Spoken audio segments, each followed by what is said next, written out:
Oh. Hi, Chuck. How are you? Good, good. Thank you so much for having me. I'm so happy every month. I'm so happy. Good evening, our beautiful audience.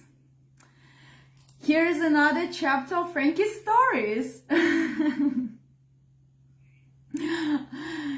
Today we will explore the restless, brilliant, and deeply troubled life of Ernest Hemingway, an outstanding American writer whose sentences seem simple but conceal fathoms of meaning. I'm a huge fan of Ernest Hemingway. That's why it's my topic today.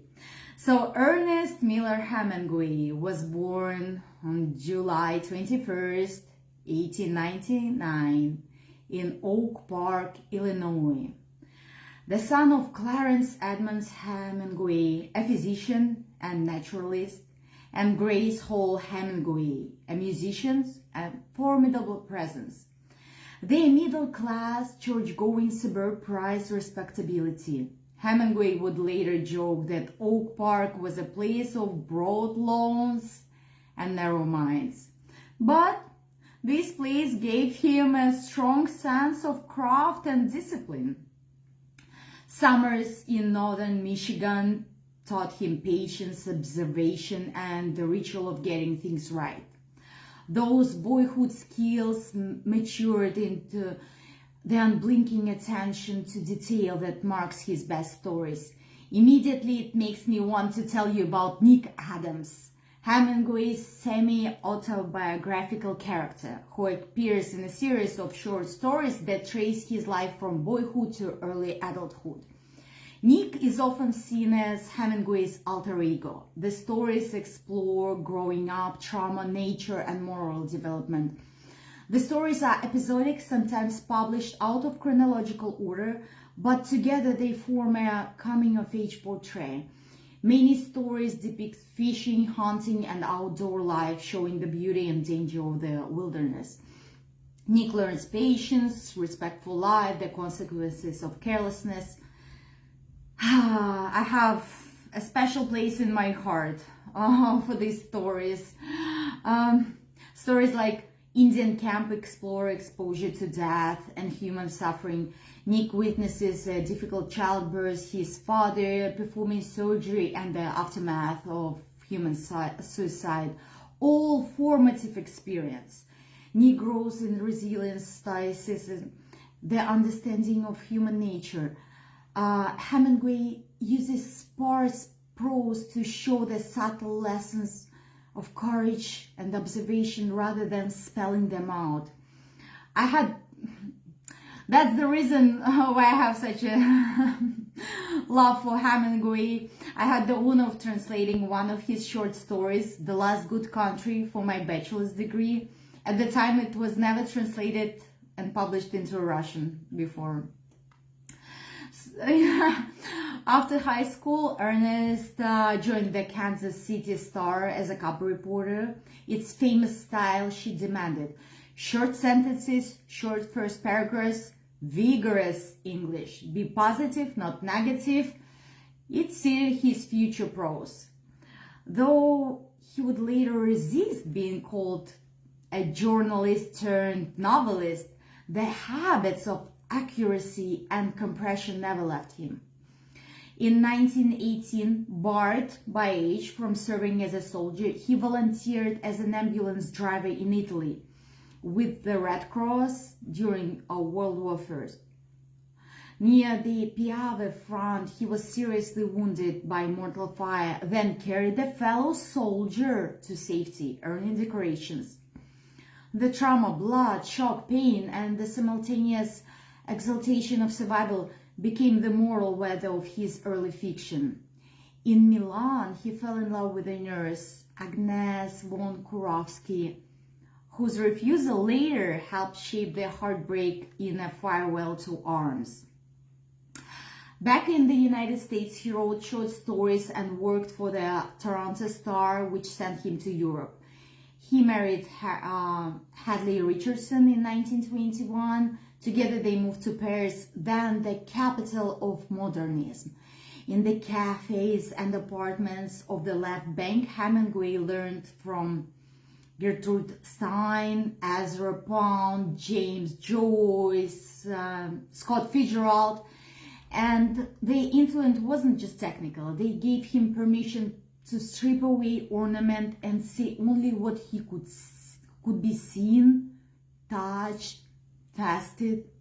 Collections such as In Our Times and the novel The Sun Also Rises announced a new voice, unsentimental, exact, and oddly tender in its refusal to lie, the voice of the lost generation. Hemingway's private life was as kinetic as his prose. He married 4 times. Each marriage intersected with a distinct creative phase and a change of place. Paris and Pamplona with Hadley, Key West with Pauline, the Spanish Civil War with Martha, Cuba and later Idaho with Mary. What made Hemingway gain such recognition was his unique writing style, what Hemingway called the iceberg principle. Only 1/8 above the water and 7/8 below meant leaving out everything that could be inferred. His sentences are built of facts, sensory particulars, and plain speech. The emissions carry the emotion. Critics sometimes speak of the Hemingway Code, a set of virtues: courage, honor, stoic dignity under pressure, embodied by characters who suffer but do not whine. After The Sun Also Rises, he published Men Without Women and Their Farewell to Arms, a war novel that set new standards for clarity and feeling.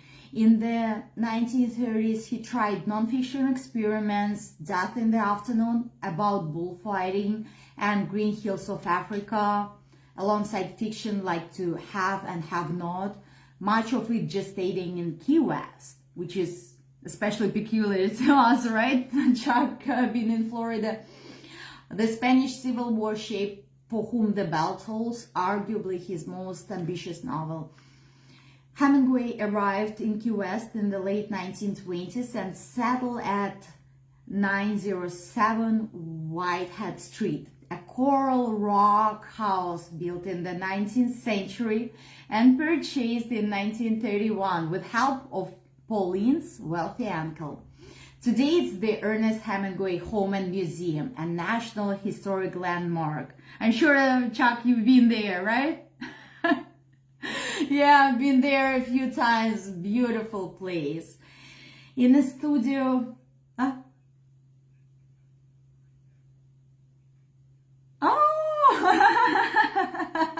oh, that's me. Yeah, beautiful place. In a studio perched above the old carriage house, he worked mornings, then fished the afternoon flats. During the Key West years, he published or drafted major works: Death in the Afternoon, Green Hills of Africa, To Have and Have Not, and stories that perfected his style. Key West also tightened his friendship with Joe Russell, a rum runner and the proprietor of Sloppy Joe's, the famous, I guess, the most famous bar in Key West, which became part of the Hemingway lore and the spirit of Key West, in my opinion. While Hemingway was abroad covering Spain, his wife, Pauline Pfeiffer, oversaw construction of a lavish swimming pool, said to be the first on the island. The cost, astronomical for the time, provoked Hemingway's famous gesture of embedding a penny in the cement, saying she had taken his last cent. You can still see that penny when you visit. The property is home to some 40 to 60 polydactyl cats. Like polydactyl, they have 6 toes. Descendants, so the story goes, of a 6-toed cat given to Hemingway by a sea captain. Whether or not the precise bloodline is probable, the cats roam the shaded paths and nap on bookcases as if they own the place. Keep the lineage and names, often after the celebrities, with a care that borders on literally scholarship. Key West changed his light, his palette, his nouns, sponges, skiffs, tarpon, mangrove, trade wind. The novel to have and have not uses the keys and nearby Cuba to examine class smuggling and the ethics of survival in the Depression. Even when he moved on, the island's pressure remained inside his sentences. It was early September 1935 when the sky over the Florida Keys darkened. The hurricane that struck would become the most intense to ever make the U.S. landfall in recorded history, with winds exceeding 185 miles per hour and the storm surge more than 18 feet high. The small islands of the Keys, linked only by the overseas railroad, were largely defenseless. Many residents had little warning. Among the people caught in the storm were hundreds of World War I veterans working on a federal highway project connecting the Keys. These men, already weakened by the harsh work and poor living conditions, were trapped in flimsy camps when the storm hit. Entire sections of the railroad and the bridges were destroyed in minutes. The hurricane obliterated everything in its path, leaving bodies, debris, and despair in its wake. Estimates put the death toll at over 400, including veterans and locals, making it one of the deadliest hurricanes in the U.S. history. Hemingway, who lived in Key West at that time, was profoundly affected. The devastation struck him not just as a natural disaster, but as a human tragedy compounded by negligence. The federal government had failed to evacuate the veterans in time, even as the storm approached. Outraged, Hemingway wrote the essay, "Who Murdered the Vets?" published in the New Masses later that year. In it, he laid bare the bureaucratic indifference and the incompetence that left vulnerable men to die in preventable conditions. His words were sharp, accusatory, and controversial, challenging the narrative of official efficiency and exposing the human cost of systematic neglect. The hurricane also left a lasting mark on Hemingway's fiction. The isolation, violence of nature, and moral questions of human responsibility echo in his works like To Have and Have Not, and later essays and journalism. The storm fused his interest in in natural brutality with political and ethical critique. He showed that tragedy and courage are inseparable in both life and literature. Very sad chapter in the history of Florida, of Key West in particular. With with his wife Martha Gellhorn, a formidable journalist in her own right, Hemingway reported on Spanish Civil War in the late 1930s, narrating its stakes in dispatches and helping with the documentary The Spanish Earth. The experience informed for whom the bell tolls, his famous work, whose intimate focus on a doomed mission turns a political conflict into a human reckoning, love, sacrifice, and the cost of belief. In the 1940s, Hemingway again worked as a correspondent in Europe. He traveled with infantry units, rode along on mission, and accumulated injuries, concussions, and stories. Myth-making and reality intermixed here. He sometimes burnished the tale, but he was undeniably close to the front and to danger. The war's aftermath left him physically battered and spiritually frayed. From 1939 onward, Hemingway spent long stretches outside Havana, Cuba with his boat, Pilar, fishing the Gulf Stream and befriending fishermen and Kohimar. There he wrote The Old Man and the Sea, published in 1952. The parable-like novel of Santiago, an aging fisherman who battles a marlin beyond endurance and returns with only a skeleton and the code intact. For the Old Man and the Sea, he received the Pulitzer Prize in 1953, followed by the Nobel Prize in Literature in 1954, praised for his mastery of narrative and influence on contemporary style. In the same year, he survived 2 plane crashes in East Africa, suffering substantial injuries. The contrast between worldly recognition and private damage sharpened the tragic curve of his final years. At the end of the novella, the old fisherman, Santiago, has returned to his village after days at sea. He has battled a giant marlin far beyond his own strength, only to lose all the flesh of the fish to sharks on the long journey home. What remains is the skeleton, a proof of his effort, but not of material success. I don't know if you're able to see it, but I have this print that I got at the museum in the Key West. It showed Santiago, who is trying to fight marlin beyond endurance. The story closes with Santiago in his humble shack, utterly exhausted, lying in his bed, while the villagers whisper about the size of the fish's remains. Santiago drifts into sleep. In his dreams, he returns not to the sea, not to the marlin, not even to his hardships, but to the lions he once saw on the beaches of Africa, playful, full of life, unbroken by time. The lions are a symbol of youthful strength, innocence, and the cycle of life larger than any single struggle. Hemingway doesn't end with despair, but with dreams of vitality and renewal. Santiago is defeated in one sense, yet victorious in another.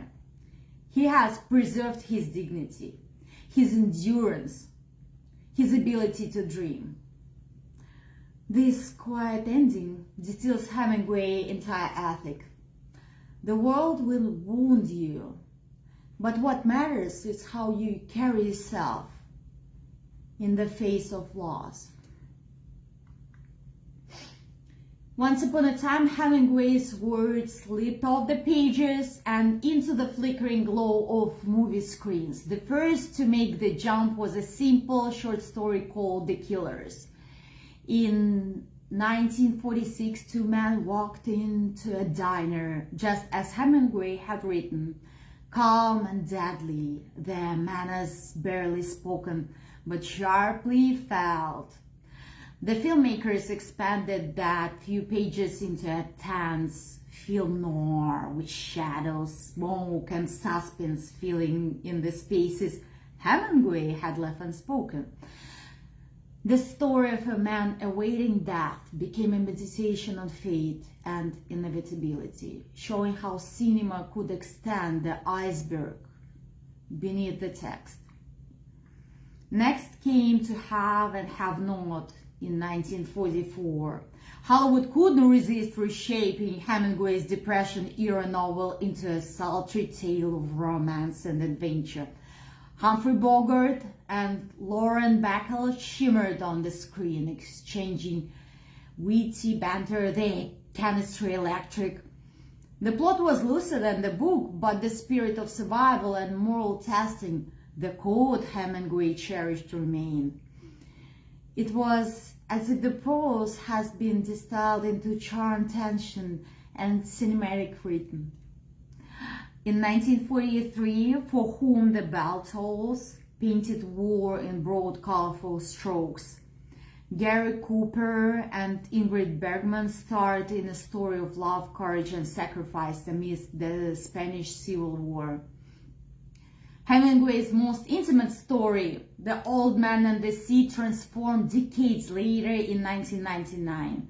Alexander Petrov's animated short used oil on glass, frame by painstaking frame, to bring Santiago's struggle with the marlin to life. Every way shimmered, every movement was alive, and the solitude of the man became almost tactile.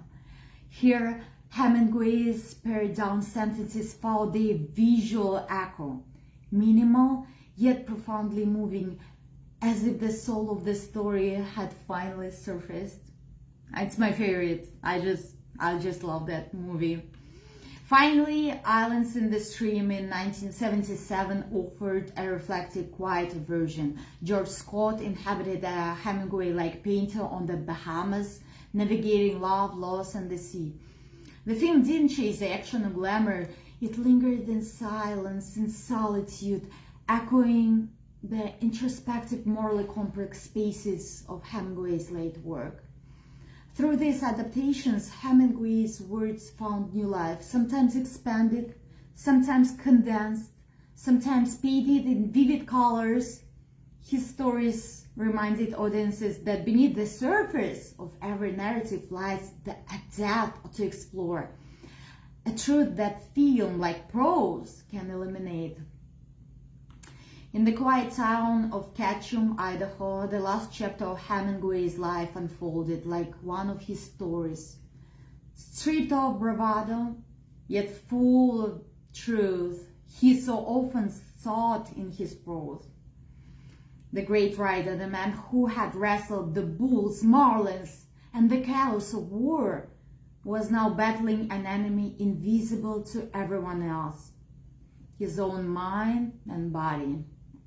Hemingway had always measured himself against the unforgiving standards of courage and endurance, yet the years had left their marks. He bore the scars of multiple concussions, plane crashes, and war wounds, each one gnawing at the body that had once seemed indestructible. Chronic pain shadowed him, and even the smallest tasks demanded effort. Writing, his sanctuary, his way of making sense of the world, became a struggle. When memory faltered, he feared that his most precious tool, the precision of his words, might fail him forever. The darkness of depression crept alongside these physical ailments. He had long known the family's tragic legacy. His father, Clarence Hemingway, had ended his own life. The knowledge of the past loomed over, a shadow he couldn't escape. Friends noticed the change, anxious glances, the isolation, the fear that the world had become too loud, too demanding, too relentless. Even the familiar comfort of home couldn't anchor him. In those final years, Hemingway felt trapped between the myths of his own making, the fearless, adventurous persona that the world adored, and the reality of a mind and body growing frail. He underwent electroconvulsive therapy. He was hoping for relief, but emerged feeling robbed of memory, of clarity, of his own self. The writer who had once mastered the art of economy in language now struggled with words themselves. On a summer morning in July 1961, Ernest Hemingway chose to end the story himself. In the stillness of his Idaho home, he took his life. It was a shocking act, yet in some way it was consistent with the themes that he had run through his works. The quiet, dignified confrontation with suffering and morality, even when the outcome was defeat. The reverberations of his death were felt immediately and painfully. His wife, Mary, and the rest of his family had to confront the unbearable reality of loss. And the family tragedy didn't end there. Over the decades, multiple relatives, including his granddaughter, Margot Hemingway, also died by suicide, leaving a haunting echo of the past.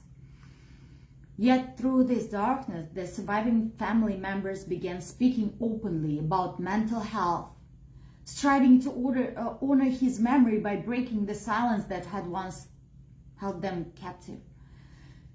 Hemingway's death, though tragic, does not eclipse the life he lived or the work he created. It is part of the story, a reminder that the bravest battles are sometimes fought in private, unseen by the world. And it's that struggle, the courage to endure, the clarity to see, the commitment to live honestly, that his true legacy endures. Hemingway forged a new American prose, clean, hard, honest, and he paid a steep personal price for the code of courage he tried to live and write. The tension between styles and life remains the center of his legacy, in my opinion.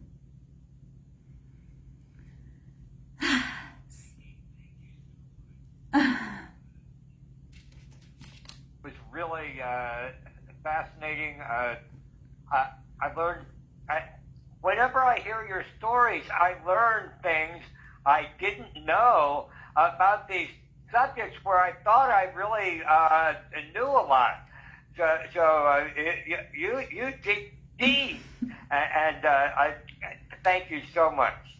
Chuck, thank you so much for giving me this opportunity to share things that, I don't know, not many people want to listen to me, because I have these visions and these passions that I can talk forever about, but I finally found the platform to share it with people. I hope that someone finds it interesting.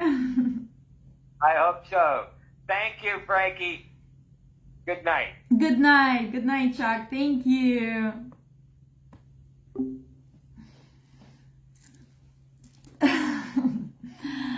Oh, guys, thank you so much. Oh, Nastya, Oscar.